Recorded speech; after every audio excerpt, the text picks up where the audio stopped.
Assalamualaikum warahmatullahi wabarakatuh. Apa kabar pemirsa? Senang sekali dapat berjumpa dengan Anda bersama saya Ergi Virgiati akan memandu pemirsa dalam program Dialog. Adapun tema yang diangkat dalam dialog kali ini ialah Rencana Strategis Badan Perencanaan Pembangunan Daerah, Penelitian dan Pengembangan Kabupaten Tabalong, wujudkan perencanaan pembangunan yang berkualitas. Dan di studio kali ini telah hadir narasumber kita yaitu Kepala Badan Perencanaan Pembangunan Daerah, Penelitian dan Pengembangan Kabupaten Tabalong. Apa kabar Bapak Nur Rifani? Alhamdulillah sehat dan baik, Mbak.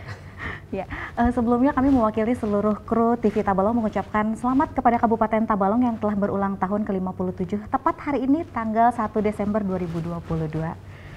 Iya, Ulang tahun kita semua ya Pak ya? iya sama-sama kami juga sekelaku dinas dan sekelaku badan ya Bapeda dan juga tentu pribadi mengucapkan selamat hari jadi ke-57 Kabupaten Tabalong buat masyarakat dan kita semua ini. Ulang tahun ini untuk kita semua saya kira. Iya, terima kasih banyak Bapak. Nah, kita langsung Pak ke obrolan kita. Wah, dari tadi kita udah enak banget ya Pak ngobrol ya Pak ya. Iya, iya. Seru banget nih Pak. Iya. Nah, Bapak sesuai dengan tema kita kali ini yaitu mewujudkan perencanaan pembangunan yang berkualitas nih Pak. Apa saja program yang telah dilakukan Badan Perencanaan Pembangunan Daerah, Penelitian dan Pengembangan Kabupaten Tabalong khususnya di tahun 2022 ini nih Pak? Ya saya kira memang selaku tugas Bapeda ini kan tupoksinya jelas yaitu untuk melakukan perencanaan pembangunan ya Bapeda. Jadi perencanaan pembangunan yang bagaimana harus berkualitas. Nah oleh karena itu memang kita tugas-tugas rutin kita melakukan perencanaan pembangunan dari tingkat musrenbang ya kan sampai menjadi terakhir alhamdulillah tadi malam sudah menjadi APBD ya kan APBD 2023 udah diketok. Nah jadi itu tugas-tugas perencanaan tapi yang paling sangat kita perhatikan adalah bagaimana kami di Bapeda mengawal konsistensi antara RPJMD atau Rencana Pembangunan Jangka Menengah Daerah kita ini yang adalah penjabaran dari visi misi Bapak Bupati yang dijabarkan dari sampai 2019 sampai 2024 ini tiap tahun terus dikawal sehingga sisa beliau ini sampai 15 bulan lagi kira-kira itu harus kita kawal terus sehingga RPJMD ini bisa terlaksana dan terus dijabarkan dalam APBD kita. Nah jadi itu yang kita kawal, jadi urutan-urutannya tentu kita harapkan dari RPJMD ini kan mendasari dari rencana strategis para perangkat kepala daerah, kemudian juga nanti menjadi RKPD atau rencana kerja pemerintah daerah, kemudian menjadi rencana kerja SKPD itu sendiri atau Renja. Nah jadi itu yang kita kawal konsistensinya. Nah alhamdulillah selama ini berkat kolaborasi kebersamaan perencanaan-perencanaan yang kita sudah tetapkan dalam RPJMD ini alhamdulillah bisa kita konsistensi atau kita tuangkan dalam RKPD Kabupaten Tabalong. Saya kira itu yang menjadi tugas utama dari Bapeda. Nah dalam rangka untuk perencanaan berkualitas itu sendiri, Bapeda terus mencoba bagaimana perencanaan ini semakin hari semakin bagus, baik dari sisi sistem ataupun dari sisi kelengkapan datanya. Nah, oleh karena itu Bapeda terus melakukan inovasi sebenarnya, bagaimana di Bapeda itu sendiri terus melengkapi pertama itu adalah data. Nah, bagaimana data-data kami terus kita lengkapi, artinya data-data ini kan banyak, ada data sektoral yang harus kita penuhi yaitu yang dari teman-teman SKPD dan juga bagaimana juga ke depannya ini bahwasanya semua data ini juga berbasis nanti spasial atau peta. Nah ini yang terus kita lakukan, alhamdulillah perkembangan semakin bagus setiap tahunnya. Jadi kita harapkan dengan proses yang terus kita lakukan ini ditambah dengan data yang lengkap, kemudian ditambah dengan yang berbasis spasial atau petanya satu peta itu. Nah saya kira ini nanti insya Allah perencanaan kita akan semakin berkualitas ke depannya. Saya kira itu. Nanti untuk pembahasan satu peta satu data kita akan bahas di segmen kedua lebih dalam ya Pak ya. Nah perencanaan pembangunan daerah itu meliputi apa saja nih Pak? Ya sebenarnya kalau perencanaan daerah ini sebenarnya ada berapa yang biasa dilakukan, yaitu yang pertama adalah RPJPD atau Rencana Pembangunan Jangka Panjang Daerah itu 20 tahun.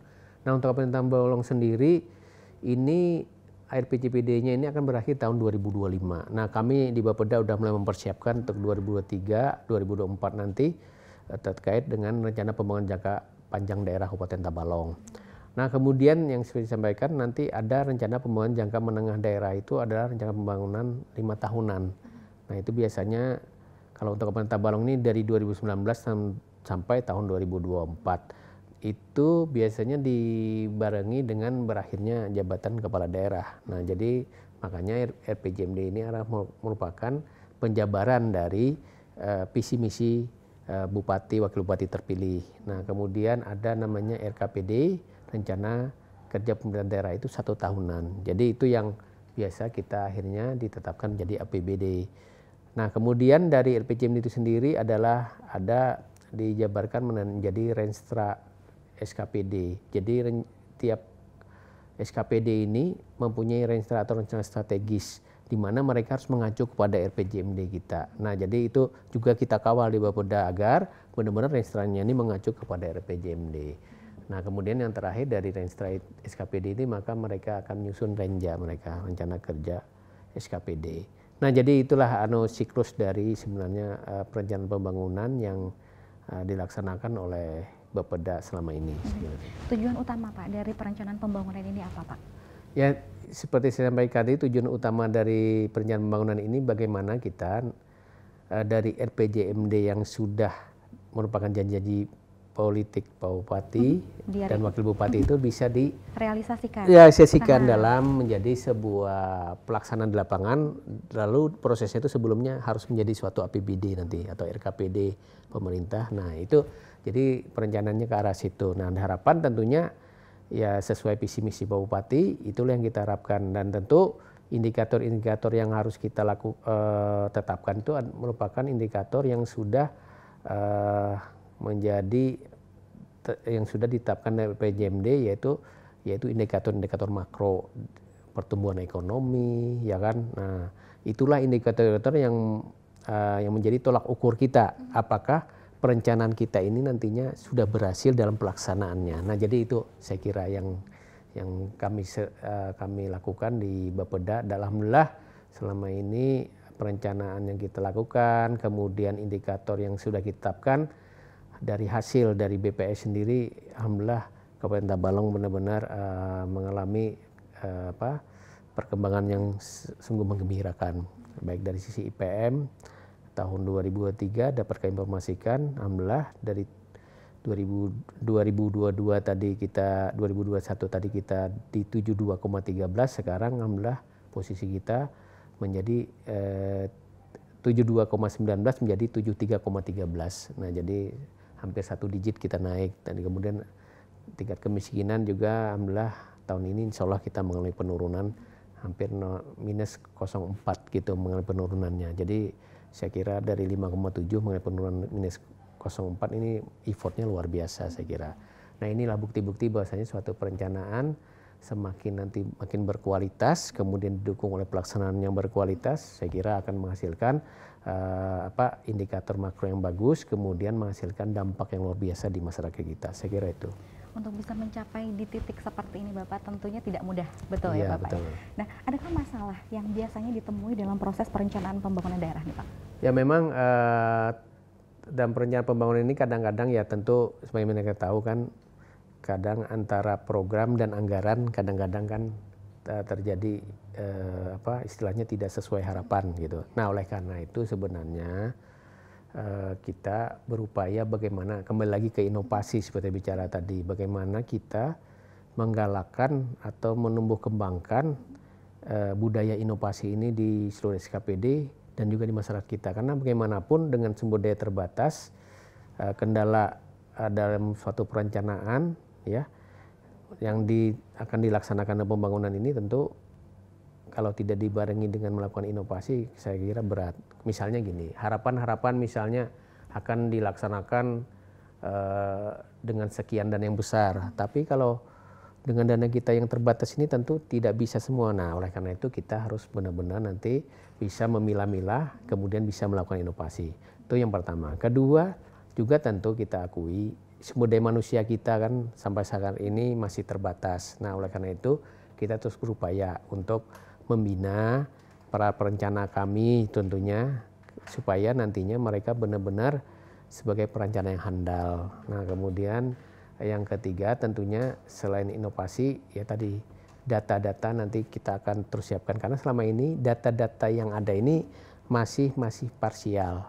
Nah, oleh karena itu ke depannya kita menyiapkan bagaimana data-data ini bisa menjadi satu kesatuan sehingga dari sisi perencanaan nanti benar-benar bersumber dari satu data yang sama sehingga hasil yang yang diterapkan ataupun hasil yang akan dilaksanakan ini akan membawa dampaknya yang akan luar biasa. Saya kira itu. Nah, Bapak apa sih kriteria ya Pak? Ini lebih cocoknya kriteria nih ya dalam perencanaan pembangunan yang dapat dikatakan berhasil dan berkualitas nih Pak. Kalau berhasil, kalau kriterianya menurut saya ya kami melihat dari sisi indikator tadi, ketercapaian indikator. Jadi kriteria-kriterianya memang dari sisi prosesnya itu dipenuhi gitu. Kemudian yang kedua dari proses dipenuhi, kemudian regulasinya diikuti. Kemudian yang ketiga juga yang kita harus lihat konsistensi tadi antara RPJPD, RPJMD dan RKPD kita itu harus selalu konsisten. Nah, kalau itu konsisten, insya Allah nanti dari sisi perencanaan ini akan menghasilkan perencanaan yang berkualitas dari satu itu. Kemudian ditambah tadi datanya juga sudah satu kesatuan, kemudian ditambah inovasinya sehingga nanti menghasilkan benar-benar perencanaan berkualitas. Kemudian petanya juga, nah saya lupa, petanya itu juga harus satu peta. Nah, jadi dengan itu saya kira apa yang kita harapkan tadi terkait dengan perencanaan berkualitas itu bisa akan tercapai. Baik, terima kasih Bapak. Baik pemirsa, kita jeda dulu sebentar. Setelah ini kita akan menanyakan mengenai program Satu Data dari Bapeda Litbang Tabalong. Jangan kemana-mana, tetap di program Dialog.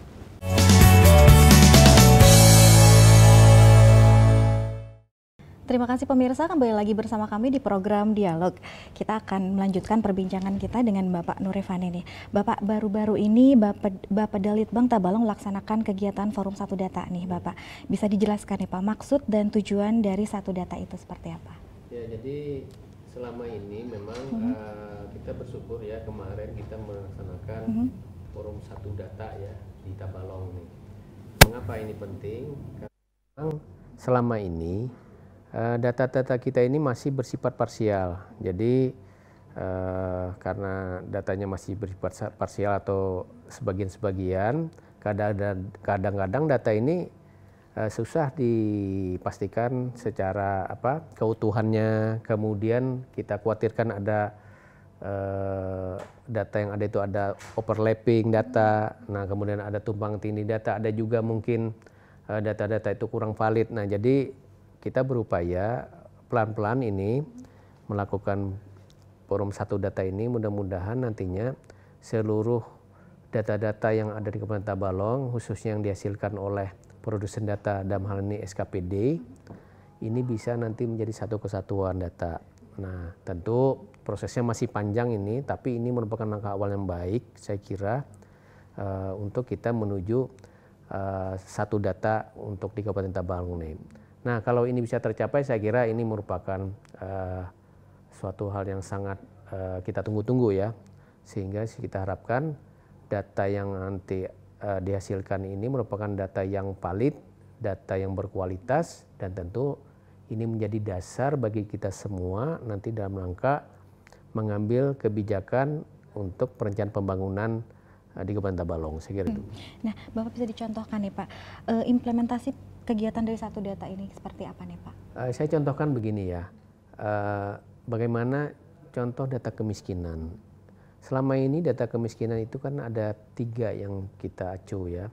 Ada data dari BPS, ya kan, ada data dari Dinas Sosial sendiri, kemudian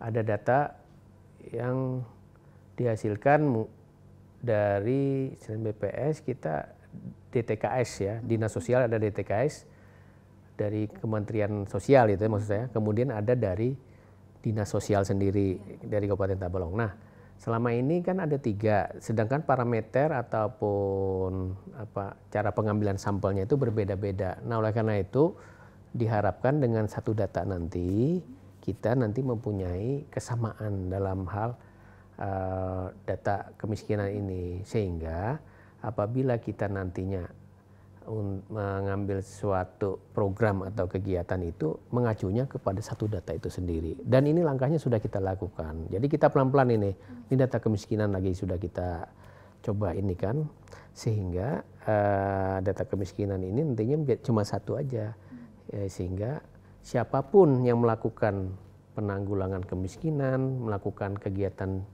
kemiskinan, ini data itu yang diambil, sehingga jelas sekali bahwasanya nantinya dampaknya itu akan jelas. Misalnya gini, satu desa misalnya kita lakukan penanggulangan kegiatan di sana atau intervensi di desa itu, nah itu akan jelas siapa-siapa yang akan disasar gitu, jelas sekali. Sehingga itu saja yang kita akan sasar yang ada di dalam data itu. Sehingga tahun berikutnya kita akan melihat dampak dari kita melakukan intervensi itu bagaimana terkait dengan kemiskinan itu sendiri. Nah, jadi itu yang kita lakukan. Nah, ini saya contohkan bagaimana pentingnya tadi satu data. Nah, kalau itu kita lakukan semuanya nanti data-data kemiskinan, data kependudukan, ya kan? Kemudian data-data yang lainnya, data infrastruktur mungkin. Ini nantinya intervensi ataupun kegiatan atau program yang kita lakukan ke sana itu benar-benar nanti terarah, kemudian tepat sasaran, kemudian bisa dievaluasi gitu secara secara monetnya itu lebih mudah karena kita bisa melihat data-data yang acuannya sama, saya kira itu. Nah, untuk dari satu data dengan data spasial, berarti ini sangat berhubungan. Betul. Betul, Bapak. Jadi satu data ini sangat erat kaitannya dengan data spasial ya, karena nanti data spasial ini kan mengacunya kepada peta. Nah, satu peta itu merupakan bagian dari satu data. Jadi istilahnya satu peta itu nanti mendukung terkait dengan satu data yang kita lakukan ini. Jadi bagian kecil dari satu data. Nah, jadi ini sangat erat kaitannya. Mengapa? Karena dengan adanya satu peta nantinya yang kita lakukan yang sudah distandarkan itu nantinya memudahkan ya kan semua program ataupun semua kegiatan yang akan kita lakukan yang dilakukan teman-teman SKPD di lapangan karena semua berbasis sudah satu peta yang sama dan berbasis ordinat spasialnya. Saya kira itu. Untuk pihak-pihak Pak yang terlibat di dalam kegiatan satu data ini siapa saja nih Pak? Ya, jadi satu data ini melibatkan banyak stakeholder ya. Jadi yang pertama kita sebagai pembina datanya sendiri adalah dari BPS. Karena BPS kan mempunyai banyak data itu. Nah, jadi pembina data adalah BPS Kabupaten Tabalong. Kemudian Bapeda sendiri selaku koordinator sekaligus sekretariatnya. Nah, wali data sendiri yang memverifikasi itu adalah Dinas Kominfo. Nah, jadi Kominfo di situ bertugas sebagai wali data. Nah, sedangkan produsen data itu sendiri adalah seluruh stakeholder penghasil data. Nah, jadi SKPD ini merupakan wali data ataupun merupakan produsen data yang menghasilkan data-data. Nah, jadi data-data itulah yang kemudian yang kita lakukan di forum satu data tadi memastikan pemahaman bersama lah antara seluruh SKPD agar bisa membantu untuk mengirimkan data-datanya ini untuk dilakukan pengumpulan data sehingga bisa diverifikasi oleh wali data kita sehingga nanti bisa kita jadikan menjadi data yang sudah terverifikasi dan menjadi data yang standar yang bisa kita gunakan untuk semua kalangan di Kabupaten Tabalong. Nah, Bapak untuk sampai saat ini sudah sejauh mana nih Pak proses kegiatan tersebut dan sejak kapan diterapkannya? Ini memang kami karena memang satu data ini masih baru ya di Indonesia pun masih baru dan juga di provinsi kita memang masih tahap perencanaan, namanya perencanaan data. Masih ada 3 tahapan lagi, yaitu salah satunya ada selain perencanaan dilanjutkan nanti pengumpulan datanya. Nah, ini yang kemarin itu masih Forum 1 Data itu masih dalam rangka perencanaan data. Kita memberikan pemahaman yang sama kepada teman-teman SKPD, rekan-rekan SKPD kami selaku prosedur data tentang pentingnya bagaimana satu data ini harus ada di Kabupaten Tabalong. Nah, alhamdulillah tanggapan respon dari kawan-kawan atau rekan-rekan kita di SKPD ini sangat bagus, dan mereka antusias sekali untuk melakukan pengumpulan ini. Nah, tahap selanjutnya nanti kita akan melakukan pengumpulan, kemudian tahap selanjutnya baru ada verifikasi data. Kalau sudah data terkumpul nanti verifikasi data, kemudian nanti setelah verifikasi data ini baru kita bisa menjadikan itu data yang sudah standar. Nah, jadi itu langkah-langkah yang harus dilakukan. Berbicara soal target, boleh ya Pak? Saya bertanya tentang target apa yang ingin dicapai dalam kegiatan 1 Data ini nih Pak? Ya, saya kira itu tadi.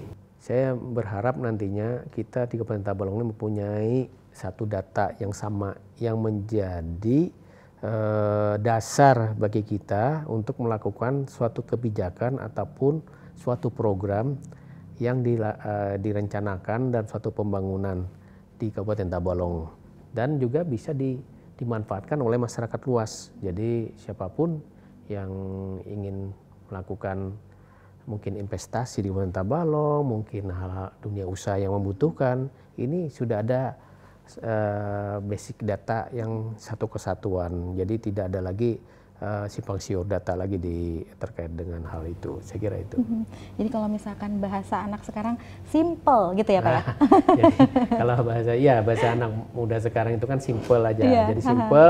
Jadi kami mau cari data ini nggak bingung lagi gitu loh. Nggak bingung. Selama ini kan SKPD ini juga produksi yang sama tentang itu. Nah, jadi kan ada kebingungan. Nah, jadi kalau kita sudah ada wali data, kemudian sudah ada data yang jadi satu kesatuan, udah di situ aja kita ngambil. Begitu juga SKPD juga ke situ juga ngambilnya semua dalam hal suatu perencanaan pembangunan di Kabupaten Tabalong, apapun itu.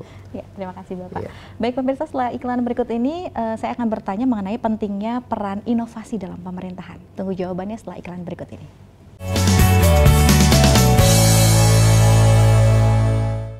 Terima kasih pemirsa, Anda masih setia bersama kami.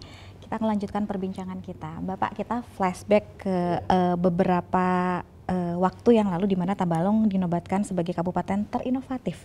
Ini setelah meraih peringkat keempat dalam Innovation Government Award 2021 ya Pak ya, dari Kementerian Dalam Negeri. Nah, lalu bagaimana cara Bapak Dalitbang Tabalong dalam mempertahankan bahkan meningkatkan prestasi itu nih Bapak? Ya, yang utama sebenarnya lah ini komitmen pemerintah daerah, dalam hal ini pimpinan daerah. Jadi kita bersyukur Pak Bupati sangat berkomitmen terkait komitmen beliau terhadap inovasi ini. Malah beliau selalu mendorong dan beliau juga inovator bagi kami-kami semua. Nah, saya kira inilah yang sebenarnya kata kunci ya, bahwasanya dengan adanya komitmen dari pimpinan ini akan memudahkan sebenarnya bagi para SKPD untuk melakukan inovasi. Itu. Yang kedua, di regulasi pun kita sudah mencantumkan dalam RPJMD juga terkait dengan bagaimana kemandirian daerah. Jadi kita harus terus melakukan inovasi gitu di situ. Nah, jadi saya kira inilah kenapa Bapeda bisa mudah gitu melakukan itu. Walaupun memang banyak hal yang kita lakukan, tapi paling tidak dua hal inilah. Bagaimana kepemimpinan Pak Bupati selaku komitmen beliau untuk terus majukan inovasi ini dan membudayakan inovasi. Itu yang utama sekali saya kira. Menurut Bapak sendiri, ya. Seberapa penting Pak inovasi? Saya kira sangat penting sekarang ya inovasi bagi, kalau saya di Biokrat sendiri merasa sekali bagaimana pentingnya. Kalau di swasta kan udah biasa inovasi, tiap hari mereka berinovasi. Nah, kita memang sebenarnya sudah sering sih melakukan inovasi, tapi tidak kita sampaikan, kita tidak lakukan, karena kan inovasi ini melakukan sesuatu yang lebih baik dari hari kemarin kan itu juga termasuk inovasi ya. Jadi saya kira dalam kondisi saat ini di mana kita dalam keadaan pandemi, dalam keadaan kondisi anggaran terbatas, ya kan tentu harus ada inovasi yang kita lakukan. Nah, itulah kenapa saya menganggap inovasi ini sangat penting, karena dengan keterbatasan anggaran, keterbatasan SDM, tentu kita harus melakukan langkah-langkah terbaik ya, lebih baik dari hari kemarin agar hasil yang kita hasilkan ini lebih baik juga dari hari kemarin. Nah, jadi itu yang terus kita coba budayakan ya di kalangan ASN tentunya, supaya inovasi ini merupakan bagian dari budaya kerja dari para ASN. Saya kira itu. Jadi tidak usah takut untuk berinovasi. Saya kira inovasi ini hal-hal yang tiap hari kita lakukan sebenarnya, ya kan? Karena kita itu sebenarnya sering melakukan inovasi walaupun hal kecil gitu, tapi karena kita masih belum ngeh terkait inovasi, jadi seakan-akan inovasi itu sulit, padahal tidak. Karena kita juga sudah tiap hari juga sudah sering melakukan inovasi, melakukan sesuatu yang lebih baik dari kemarin itu sudah inovasi saya kira. Nah, jadi bagi teman-teman di SKPD, kami sekarang ini sangat bersyukur ya, teman-teman inovator ini sudah luar biasa saat ini. Beda lah dengan sebelum-sebelumnya saya lihat. Sekarang ini mereka yang pertama saya lihat tidak ada lagi ketakutan untuk melakukan inovasi. Kedua, mereka berani untuk melakukan inovasi. Yang ketiga juga mereka begitu cepat menemukan ilham ataupun bagaimana mereka melakukan inovasi, sudah cepat, sudah tahu caranya. Jadi saya kira ini merupakan langkah yang luar biasa. Khususnya kami di Giant Bapeda ini kami sangat bergembira dengan perkembangan ini. Bisa dilihat, yang pertama tentu dilihat dari jumlah inovasi yang sudah dihasilkan. Kita bersyukur alhamdulillah tahun ini kita yang sudah kita masukkan dalam Innovation Government Award itu 98 inovasi. Jadi sangat banyak gitu. Nah, ini kan suatu indikator ataupun suatu dasar bisa kita ambil lah tolak ukur bahwasanya ada inovator semakin bertambah. Semakin berani orang melakukan inovasi, semakin banyak orang melakukan inovasi. Saya kira itu mungkin. Nah, Bapak, untuk pertanyaan selanjutnya, ini keywords ya Pak ya. Jadi setiap kepala dinas yang datang sini selalu dengan pertanyaan yang ini. Nah, sebagai Serambi Depan Kalimantan Selatan penyangga ibu kota negara, nah hal apa yang akan dipersiapkan khususnya dari Bapak dan Litbang Tabalong dalam menjambut keberadaan IKN Bapak? Ya, tentu kami kan karena tugas kami di perencanaan, tentu kami sudah mencoba mempersiapkan bagaimana Tabalong ini siap ke depannya untuk menghadapi IKN ini. Yang pertama, bagaimana kita pemerintah daerah sudah mempersiapkan master plan kawasan industri Seradang. Ini merupakan langkah kita untuk menyiapkan diri menghadapi IKN itu. Yang kedua, kita juga sudah menyiapkan master plan, insya Allah tahun depan kita menyiapkan master plan pertanian. Nah, jadi kita bagaimana menyiapkan pemerintah Tabalong menjadi Serambinya ini untuk ketahanan pangannya. Nah, jadi kita sudah rencanakan di tahun 2023 nanti.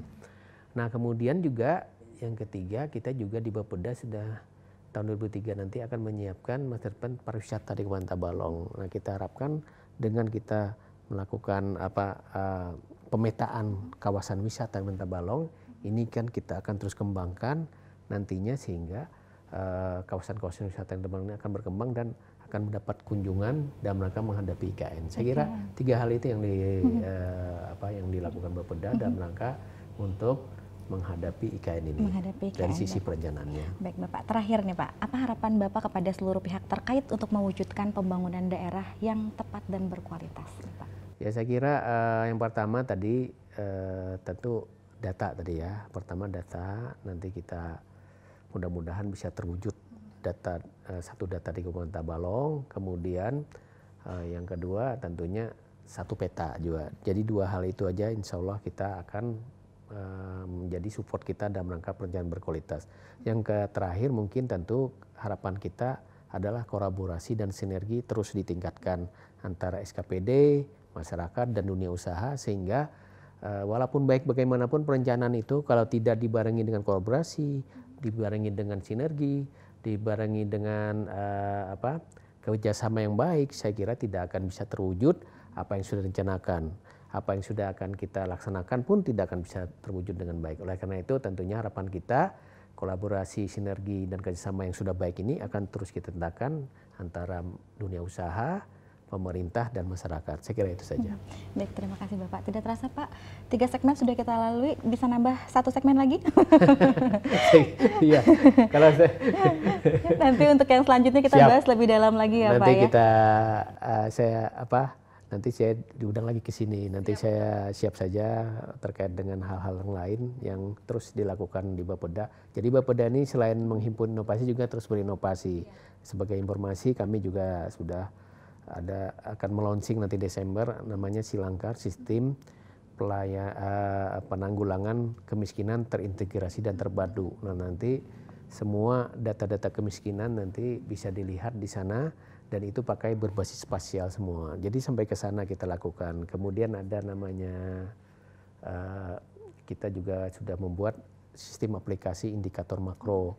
Jadi kita sudah tahu misalnya kita mau indikator makro kita berapa persen kenaikannya, udah tahu siapa yang akan melaksanakannya di sana. Nah, itu sudah kita buat ini bagaimana supaya perencanaan kita nanti semakin berkualitas. Nah, itu yang akan kita lakukan terus. Siap Bapak, nanti kita akan mengundang Bapak lagi untuk inovasi-inovasi selanjutnya nanti Bapak. Undang saja saya 2 hal itu tadi akan saya ceritakan, saya kupas tuntas, jadi tahu bagaimana sistem yang kita laksanakan nantinya. Ya, baik, terima kasih Bapak. Tidak terasa perbincangan kita kali ini sudah berakhir. Terima kasih sekali lagi kepada Bapak Nur Rifani yang telah meluangkan waktunya di tengah kesibukan ya Bapak ya. Terima kasih banyak sudah berhadir di Dialog. Saya Ergi Firgiati beserta kru yang bertugas pamit undur diri. Tetap saksikan program Dialog yang dapat diakses melalui aplikasi TV Tabalong di handphone Android dan iOS, serta juga dapat diakses di YouTube program TV Tabalong. Akhir kata, wassalamualaikum warahmatullahi wabarakatuh. Waalaikumsalam warahmatullahi wabarakatuh.